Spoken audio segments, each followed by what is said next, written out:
Was there ever a point before all this when you were like, I'm not good enough, this music industry is massive, and how can I contribute to this? Were you ever terrified of that happening? Oh yeah, I mean, I was just going to say I still have that. I mean, there is that sense of there's so much music around, and with the advent of the internet, you know, there's so many unbelievable advantages to it, and yet it also is just am I just adding to the noise? You know, how do I get above the din of it all? And the reality of it is that on some level you have to just kind of block that out, and just like John Paul was saying earlier, is make music that you love, that you know, sit in your room and, you know, like toil over, and you go and play out and you learn like how this song works and this song doesn't, and, you know, put in those hours, you know, that you need to, because at the end of the day you can't control what people think about your music.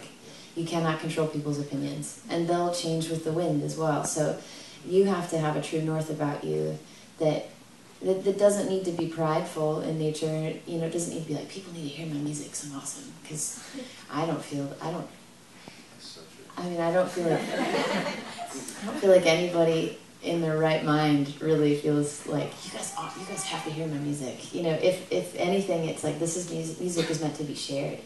And so it's a vulnerable thing to put your hands out with something that you've handmade.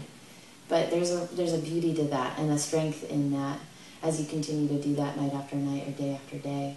And so yeah, that voice may never die down of, this is a massive industry and how am I going to find my place and all of that. But, you know, keeping a listening ear to what your soul is really calling you to do, and respecting people, respecting everybody that you meet. You know, the sound guy who totally did, this is not including the room, but like, you know, we've had shows literally where, you know, the sound, it was just feeding back like the entire night, and it's one of those nights where you're just like,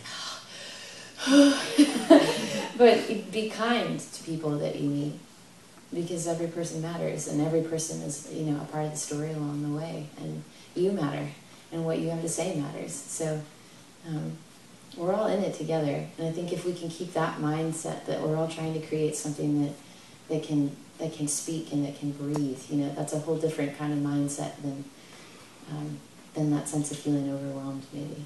But when you figure that out, if you do, let me know, because I'd like to figure it out too. What does y'all's writing process look like? I mean, how do you guys collaborate? Originally, we typically would be she and I in her living room with my guitar, and it would usually have been at least a week since we'd seen each other. And at that time, we were still getting to know each other too. So every time we'd sit down, there'd be backstory that would be filled in. But also things that were going on at the present. You know, she's married, I'm married, so you have those conversations. And I have kids, we have those conversations. But everything was, nothing was off limits. You know, it could be included, and it also could be stories of our friends or of people we knew. That none of that's off limits either. We just don't choose to tell you what's biography and what's fiction. But typically we'd be talking and I'd play guitar while we were talking, because I'm annoying like that. And it would follow what we were saying, or what we were saying would follow it. I don't mean to be spiritual at all about it, but it's just kind of a natural thing that would happen. And something would happen, whether it be lyrical, or be in the conversation, or be in the playing. It's like, oh, I like that. That makes me think this. Let's go down that road. And that's usually how it happened. And pretty much every time we sat down, we wrote a song that we ended up recording and releasing. It was that fruitful. It was, and that was another reason we knew that it was right. You know, whether other people dug it or not, you know, like we said before, we didn't know. But we knew that everything we were doing, we really loved. And that was a pretty cool thing, because I'd never been in that kind of situation before. Even, you know, as a solo artist writing for myself, you know, I hated half of what I wrote. So now it's still, you know, the locations are different. You know, we still tackle it the same way. There's a lot of, you know, during sound checks, guitar things will come along, and we'll get a recorder out and grab it, and then later have a chance to tackle it. But we're usually best served when we sit down and just let things happen as they will. If you, and this is, I don't want to generalize, but as a songwriter, I've always had more luck doing that than coming in and somebody saying, okay, I've got this idea. Here you go. And it could be a great idea, but you may not be at all in the mood to write that sort of story.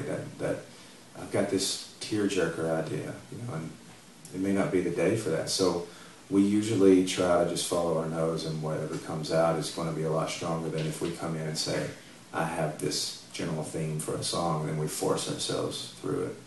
We have a little less time now to be able to do that and to be relaxed about it and like, well, we'll get it when we get it.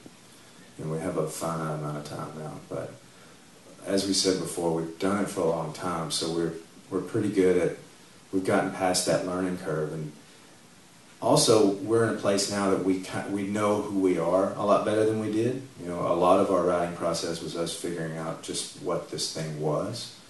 So a lot of that's out of the way now, and it's it's got a sharper point on it. It's going to be long. Who are your musical influences into evolving the style that you have now? Oh gosh. John Paul and I come from really, really different musical backgrounds, but there's some cross section that happened with us as well. But I grew up listening to a lot of gospel music and grew up listening to a lot of jazz. That seems to be playing in my house a lot, and classical music and a lot of crooners. Like that was something that it was like I could get by playing that loudly in my house if it was Billie Holiday.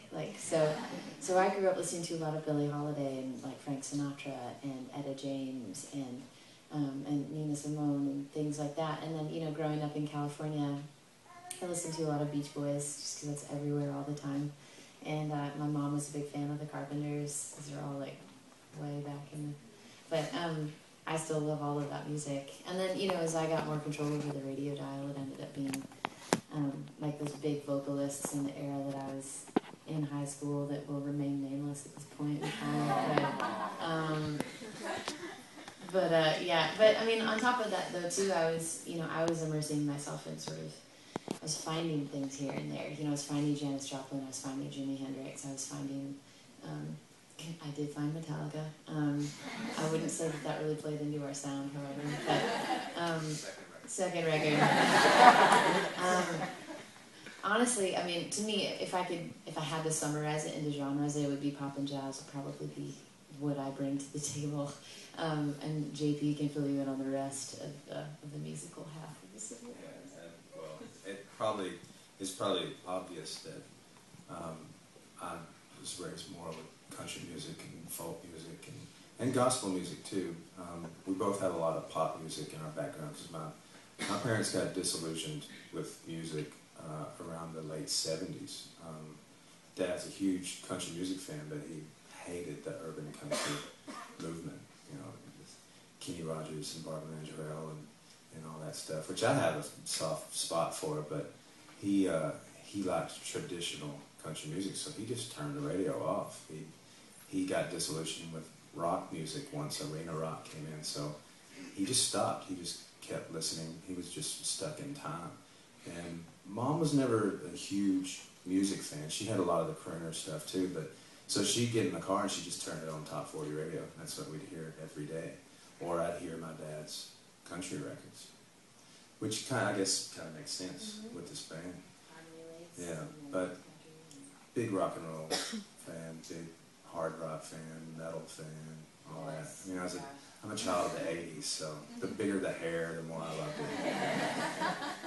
And I think all of that probably makes sense when you listen to our stuff. And it took us a little while to figure out where everything crossed, the whole Venn diagram thing. So, and we're still figuring that out. We still have a lot of influences that I don't think have come to the front yet, and they'll probably rear their ugly head at some point.